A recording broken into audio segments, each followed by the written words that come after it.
Beggar girl saves millionaire from kidnapping, but minutes later, something much worse happens. Rate my story from 0 to 10. Your opinion is very important, and subscribe to my channel to support my work. I'm counting on your help. The scream sliced through the muggy afternoon air like a knife, echoing through the cobblestone streets of the historic town at precisely 3 o'clock. The 52-year-old widowed millionaire nearly dropped his coffee cup as he stepped away from the window of his luxury condo. It was always at the same time, always with the same desperate intensity. For 3 weeks straight, that sound had been coming from the old Victorian house across the street, a faded yellow two-story building with peeling blue window frames that contrasted sharply with the sleek elegance of the modern building where he lived. "Must be a kid throwing a tantrum," he muttered to himself, adjusting his tie before returning to work. As the owner of the largest construction company in the region, he was used to solving complex problems, but he preferred to stay out of other people's dramas, especially after 5 years of living alone.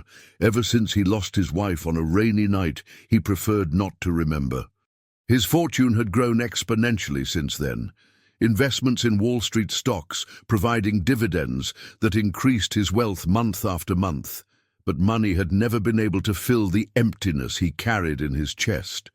Across the street, inside the old Victorian, the 4-year-old girl huddled in the corner of the kitchen, her small arms unable to understand why her aunt hated her so much. The 38-year-old woman firmly held a metal spoon that she had heated on the gas stove, her eyes red from alcohol, fixed on the child who trembled before her.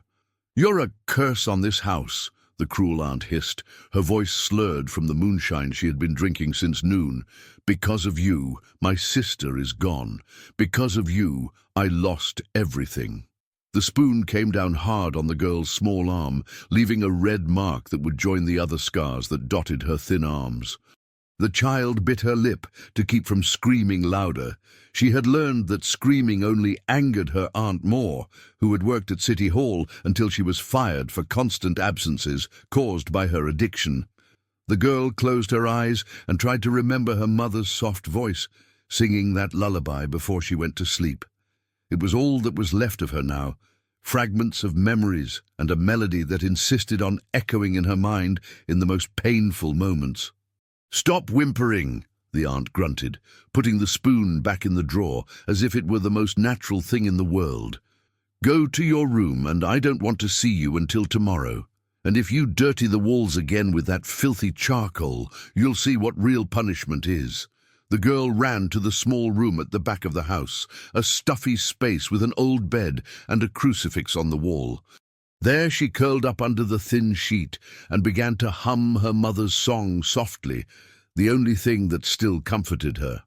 She didn't know that across the street someone had finally paid attention to that melody.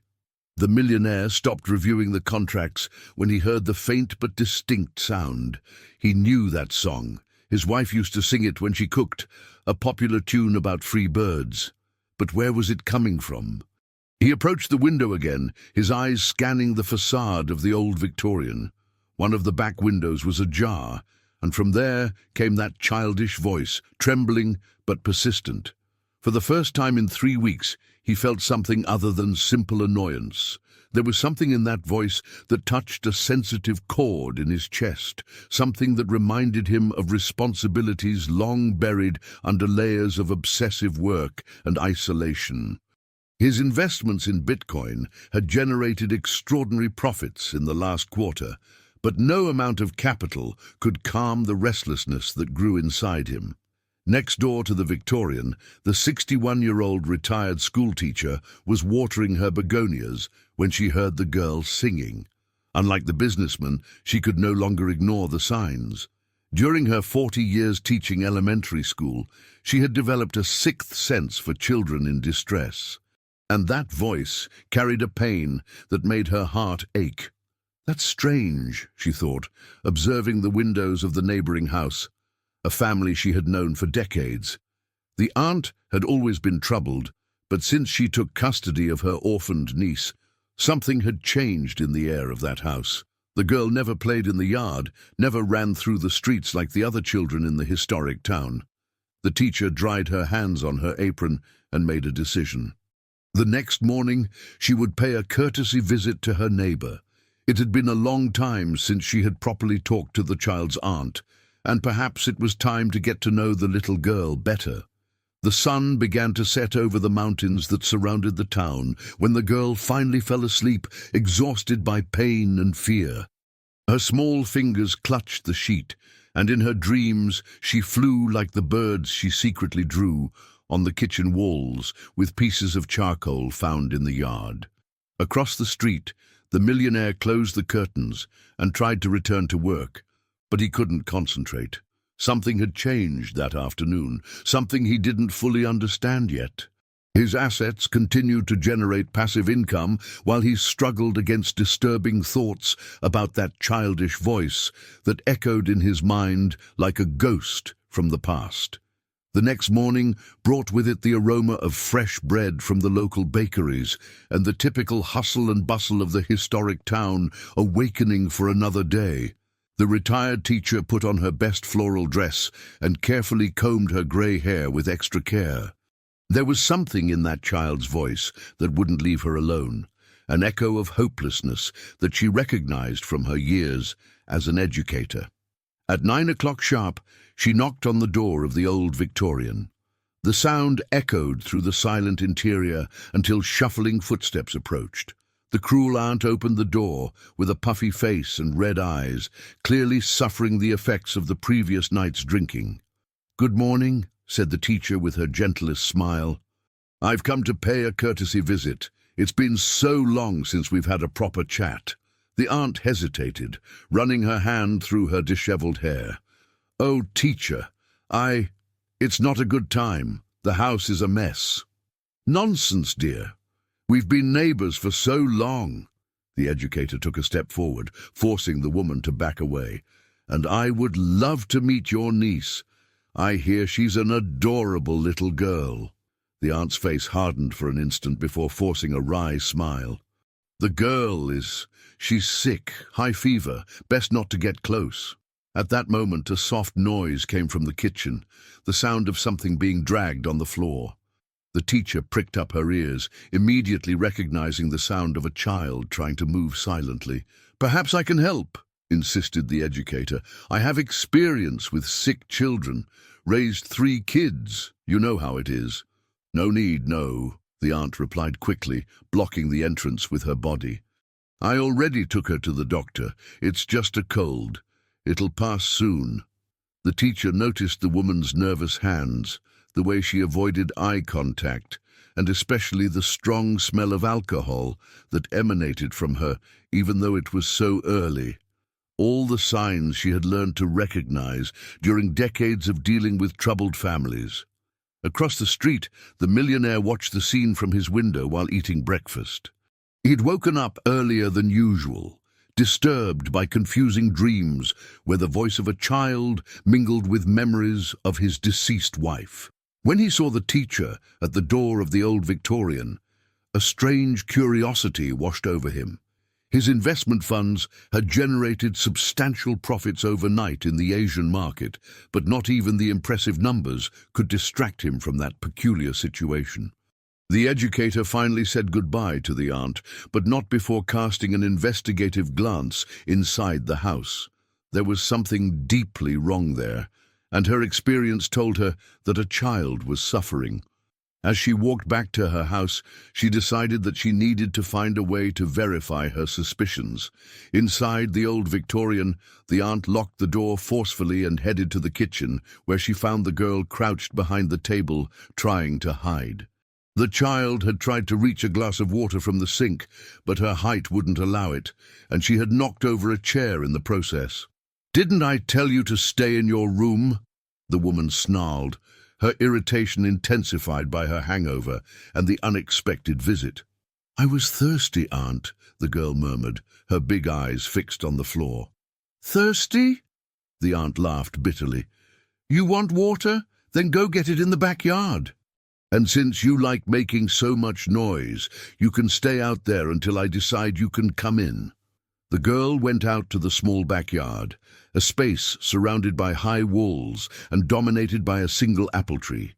There she sat on the ground and began to draw with a piece of charcoal that she had found near the wood stove. They were always birds, small, large, some flying, others perched on imaginary branches. Each stroke represented her dream of freedom, of flying away from that house where pain was her only constant companion. The hours passed slowly. The aunt had locked the back door, leaving the child in the yard under the hot midday sun. The girl began to feel dizzy, but she knew that knocking on the door would only result in more punishment. So she began to hum her mother's song softly, the melody being her only source of comfort. It was this melody that reached the millionaire's ears again. This time he couldn't ignore it. There was something too familiar about that voice, that specific song. He picked up his cell phone and, almost without thinking, began to record. He didn't know exactly why, but an instinct told him that he might need that evidence. His businesses generated enough cash flow to live comfortably, but no amount of wealth could erase the unease that grew in his chest. While recording, fragments of memories began to fit together in his mind. His former employee used to hum that same song while working. The gentle woman who had been an exemplary employee until she disappeared abruptly 5 years ago. The employee who always spoke fondly about her young daughter, a girl named... "Impossible," muttered the businessman, his cell phone trembling in his hands.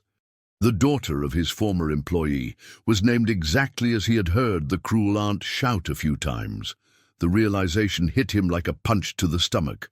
The child suffering in the house across the street was the daughter of his former employee, the gentle woman who had worked for him for 3 years before simply disappearing. How hadn't he made this connection before? The millionaire put his cell phone away and began to pace back and forth in his condo. He vaguely remembered the employee mentioning family problems, a sister she didn't get along with, financial difficulties. But he was so absorbed in his own problems at the time, the growing conflicts with his wife, the problems at the company, that he hadn't paid proper attention. Now, 5 years later, the daughter of his former employee was across the street, and from the sounds that came from that house, she wasn't in a good situation. The guilt he carried for the loss of his wife multiplied, now including regret for not having helped the employee when she clearly needed it. His net worth had grown substantially since then, but what was all that wealth worth if he couldn't protect an innocent child? At 3 o'clock sharp, the screams started again. This time the businessman didn't step away from the window. He watched with growing horror as, through the kitchen window of the old Victorian, he saw a female silhouette moving aggressively. He picked up his cell phone again and began to record, this time with more determination. What he saw through the cell phone screen made him nauseous. The aunt was holding something in her hands. It seemed to be a kitchen utensil, and gesturing violently towards a small figure that he could barely distinguish. The girl's screams echoed through the afternoon, and this time the millionaire couldn't pretend that they were just childish tantrums. When the silence returned, he remained at the window for a few more minutes, his heart pounding in his chest. He had just witnessed something that would change everything. His investments in gold and diversified holdings had made his financial situation extremely comfortable, but no amount of money could erase what he had just witnessed. The question now was, what would he do with this information? 3 days had passed since the millionaire discovered the child's identity, and guilt consumed him like a slow fire. During those days, he had systematically documented the episodes of violence, always at 3 o'clock, always with the same methodical brutality. His collection of videos and audios grew, but his courage to act remained paralyzed by the same cowardice that had haunted him since the night he lost his wife. On that Thursday morning, the retired teacher made a decision that would change the course of everything. She had spent the night awake, tormented by the certainty that a child was suffering a few feet from her house. Her 4 decades as an educator had taught her to recognize the signs, and they were all present in the neighboring old Victorian house. She decided to approach the situation differently. Instead of attempting another direct visit to the cruel aunt, she opted for a more subtle strategy. At 7 in the morning, she positioned herself in the side yard of her house, the place where she had the best view of the backyard of the old Victorian. What she saw horrified her. The girl was sitting under the apple tree completely alone, wearing only a torn t-shirt and underwear. Her small arms were marked by obvious burns, some still red and inflamed. The child was drawing in the dirt with a piece of charcoal, creating shapes that the teacher recognized as birds.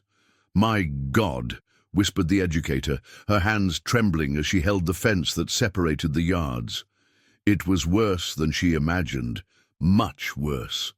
The girl looked up and saw the lady watching her. For a moment, the two stared at each other in silence. Then, to the teacher's surprise, the child smiled, a weak but genuine smile, and waved shyly.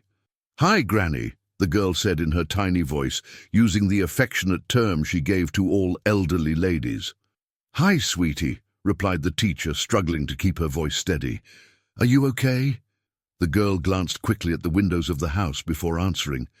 "Yes, I am. I'm just drawing birdies." "That's nice. Do you like birds?" "I like them very much." "They can fly wherever they want," the child replied, her big eyes shining with a sadness that broke the educator's heart. At that moment, the aunt's harsh voice echoed from inside the house. "Where are you, girl?" The terror that instantly took over the child's face said everything the teacher needed to know. The girl got up quickly, wiped her hands on her t-shirt, and ran into the house, but not before looking once more at the educator with an expression that screamed for help. The teacher remained in the yard for a few more minutes, processing what she had seen. The burns, the fear, the way the child reacted to the aunt's voice. Everything confirmed her worst fears. She could no longer pretend she didn't know what was happening. Meanwhile, across the street, the millionaire had witnessed the entire interaction. Through his window, he managed to see the neighbor's yard partially, and the sight of the marks on the girl's arms made him nauseous. For the first time in 5 years, he felt genuine fury burning in his chest. His former employee had trusted him in some way, even if indirectly, and now her daughter was being tortured while he watched from his comfortable window, protected by his wealth but paralyzed by his own cowardice. At 11 in the morning, the teacher made a courageous decision. She put on her best dressy outfit, took a tray of homemade cookies that she had prepared as a pretext, and headed to the old Victorian house again. This time, she wouldn't take no for an answer. The aunt answered the door reluctantly, clearly annoyed by the neighbor's insistence. "Teacher, I already told you it's not a good time." "Honey, I brought some cookies I made yesterday," interrupted the educator firmly. "And I insist on getting to know the little one better. As old neighbors, it's our duty to support each other." Before the aunt could protest, the teacher had already entered the house, using all the authority that decades of classroom experience had given her. The interior of the old Victorian was dark and smelled of mold mixed with alcohol. Old and poorly maintained furniture occupied the living room, and there was a heavy atmosphere that made the air seem difficult to breathe. "The girl is sleeping," lied the aunt, blocking the way to the back of the house. "That's a shame. Maybe another time then," said the teacher, but her experienced eyes had already catalogued several disturbing details. Dark stains on the kitchen floor that seemed to have been poorly cleaned, a metal spoon left on the stove, and mainly small charcoal drawings on the walls that had clearly been made by a child. At that moment, a low sound came from the direction of the kitchen, a muffled sob, almost imperceptible. The teacher and the aunt froze. The silence that followed was tense and revealing. "It must be the neighbor's cat," said the aunt quickly, but her voice trembled slightly. The educator smiled and nodded, but had decided that she had seen enough. "Well, I'll let you rest then. But remember that I'm always here next door if you need anything." "Anything at all." The teacher's tone made it clear that it wasn't just a casual offer of help. It was a subtle but direct warning. After the educator left, the aunt locked the door forcefully and headed to the kitchen, where she found the girl huddled behind the wood stove, trying to hide. The child had cried upon hearing the teacher's gentle voice, remembering the kindness she had once known. "You were making noise," accused the aunt, her eyes already shining with familiar fury. "No, aunt, I didn't make noise," protested the girl, but her small voice sounded weak even to her. The aunt grabbed the metal spoon that was on the stove and placed it directly on the flame. The girl recognized the ritual and began to tremble. She knew what was coming next. "You want to get attention, don't you?" hissed the woman as the spoon heated up. "Want the neighbors to come here asking questions? You think I don't know how to take care of you?" Across the street, the millionaire had positioned his cell phone at the window and was recording again. This time, he managed to capture not only the sounds, but also partial images through the kitchen window. What he saw made him make a decision that would change everything. He could no longer be just a silent observer. His former employee had been a good person, a dedicated employee who always spoke of her daughter with love. That child was his responsibility now, whether he wanted it or not. His financial assets had multiplied exponentially in recent years, with diversified investments in different sectors generating substantial dividends. He possessed enough capital to solve any financial problem, but that was worthless if he didn't have the moral courage to act when an innocent child needed help. While the girl suffered another episode of systematic torture, the businessman made a call that he hadn't made in months. He called his personal lawyer and old college friend. "Bob, I need your help with a delicate situation," he said, watching through the window as the child's screams echoed through the afternoon. "It's about a child, and I think it might be a matter of life." That night, after the aunt fell asleep drunk on the living room couch, the girl managed to quietly slip out into the backyard. Her new burns stung, but the physical pain was less than the pain in her heart. She sat under the apple tree and looked at the stars, humming her mother's song softly. What she didn't know was that, for the first time in months, someone was truly paying attention to her suffering. And that, in the coming days, her life would change in ways she couldn't even imagine. Across the street, the millionaire remained awake, planning every step of an intervention that would put his wealth and influence at the service of something greater than his own interests. The lawyer arrived at the millionaire's condo on Friday morning with a grave expression on his face. The two men had been classmates at university almost 3 decades ago, and the lawyer knew well the emotional isolation that his friend had built after the loss of his wife. Therefore, the urgent phone call from the night before had surprised him so much. "I need you to tell me exactly what's going on," said the lawyer, sitting in the spacious living room of the condo. "You talked about a child in danger, but I need details." The millionaire poured coffee and positioned himself next to the window, the place that had become his obsession in recent days.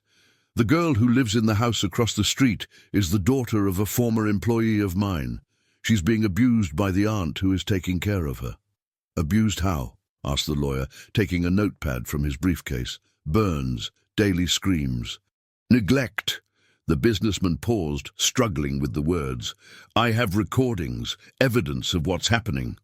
The lawyer was silent for a moment, processing the information. "This is very serious. If you have evidence of child abuse, you need to contact Child Protective Services immediately." "I know," replied the millionaire, running his hands over his face. "But there's something else. My former employee worked for me for 3 years. She left abruptly in 2019, a few months before my wife's accident. I never understood why, but now you feel responsible," completed the lawyer, understanding the emotional complexity of the situation. The businessman nodded.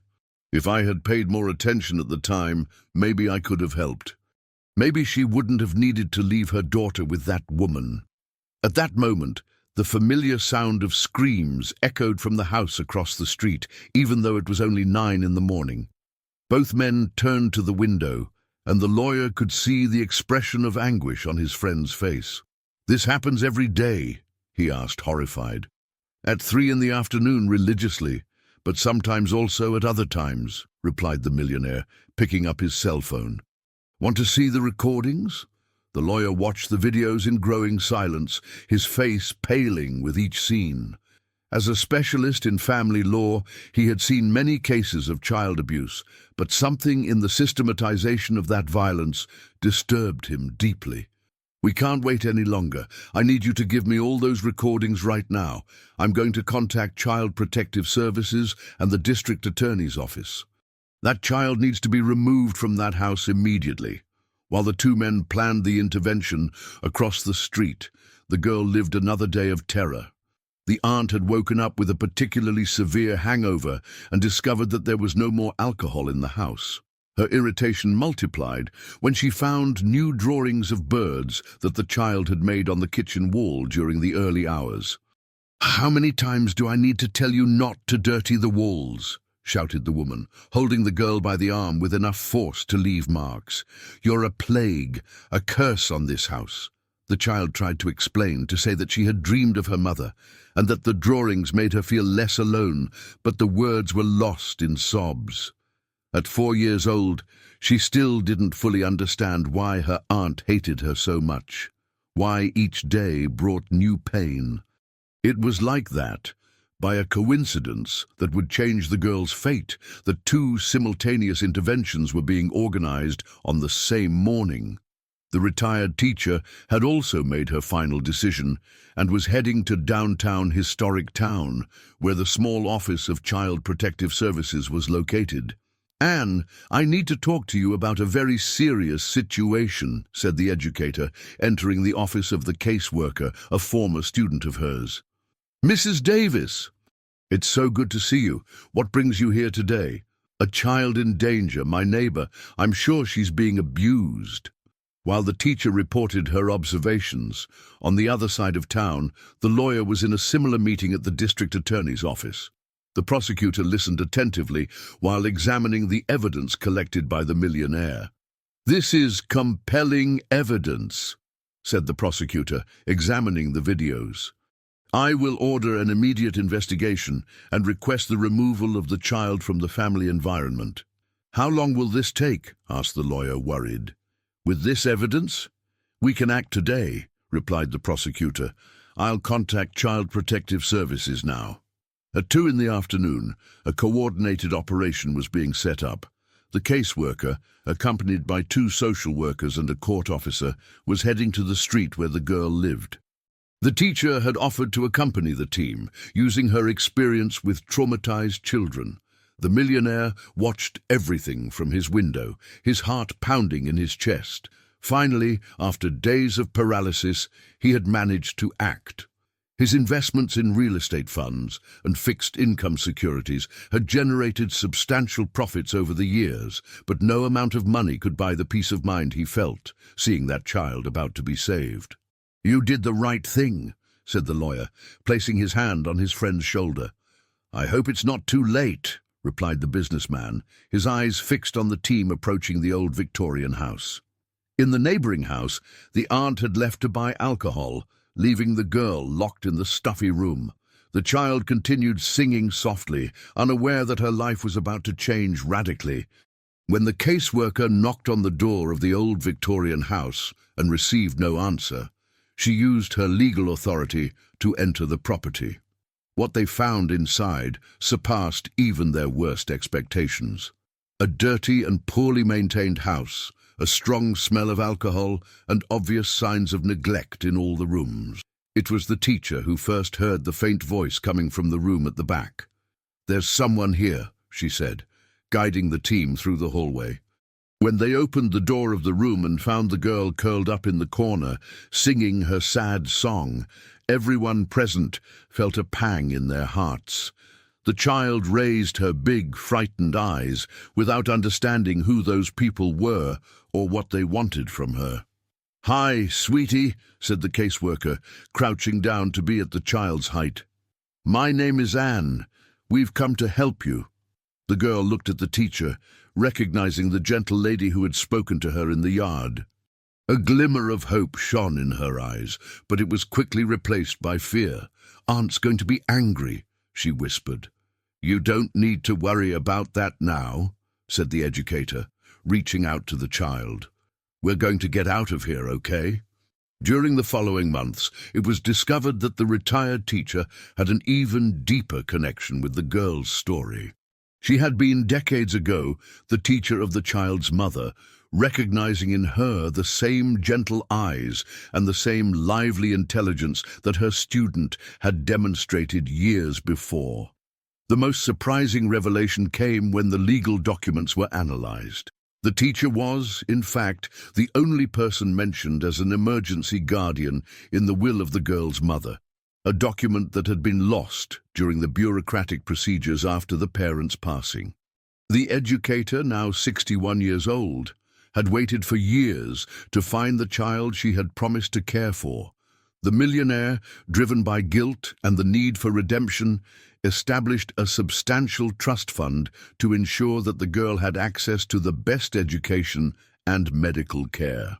His stock dividends and Bitcoin earnings were directed to create a foundation that would help other children in similar situations, transforming his wealth into a legacy of child protection. 6 months later, the girl lived happily in the teacher's cozy home, attending a private school where her artistic skills were recognized and cultivated. Her drawings of birds now adorned the walls of her new home, no longer as symbols of escape, but as expressions of conquered freedom. The businessman visited frequently, bringing books and toys, but mainly offering the father figure that the child had never known. He discovered that caring for her had filled the void in his heart in a way that no amount of capital or net worth could ever achieve. The cruel aunt received treatment for her addiction and was required to volunteer at a rehabilitation center, learning about the damage she had caused and seeking redemption through service to others. On the eve of the girl's 5th birthday, she ran to the millionaire with a special drawing. It wasn't a bird this time, but a family, her, Mrs. Davis, and him, all holding hands under a blue sky full of possibilities. "Now I don't need to fly away anymore," she said, her eyes shining with the happiness she had found, "because I'm already home." If you enjoyed this wonderful story, please comment giving a rating from 0 to 10. Your opinion is very important. And if you love beautiful stories, subscribe to my channel. I promise to make your day better with my videos.